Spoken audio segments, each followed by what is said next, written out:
আওয়াল সাহেব, জি স্যার। ওই যে তিনতলার যে ছেলেটা ভাড়া নিল, তার কি বাসা ভাড়া ক্লিয়ার নেই এই মাসের? না স্যার, ও তো ফোন টোন ধরে না, ওই মধ্যে ওরে পাইতেছিল না, ওর বাসা ভাড়া ক্লিয়ার নেই এখন। আসলে টাকাটা তো ইম্পর্টেন্ট দরকার ছিল। এখন দেখো সেরেনি পাও, বা যদি বাসার থাকে তো অনলাইন নিয়ে যাবো। জি স্যার। দেখো। আসতেছি আম্মা, ওষুধ নিয়ে আমি আসতেছি হাসপাতালে। স্যার এই যে এই লোকটাই স্যার। এই ছেলে। স্যার, কেন ডাকছেন? ছেলে, আমার বাসা ভাড়া ফিট করো নাই কেন? স্যার, আমি খুব বিপদের মাঝে আছি স্যার। আমার মা অসুস্থ, বোন অসুস্থ, ওনাদেরকে হাসপাতালে আমি রেখেছি স্যার।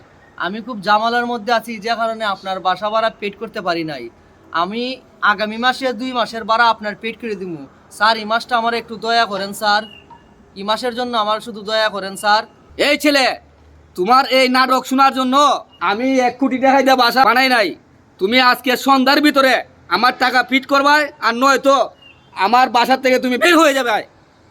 স্যার, ওরা যেমন অসহায় কইতেছে, মা বাপ অসুস্থ, হসপিটালে আছে, সামনে মাসে স্যার দিয়ে দিব না, এই মাসে লিয়ে আপনি ওরে ক্ষমা করে দেন, সামনে মাসে বিলটা পেড করে দিবেন।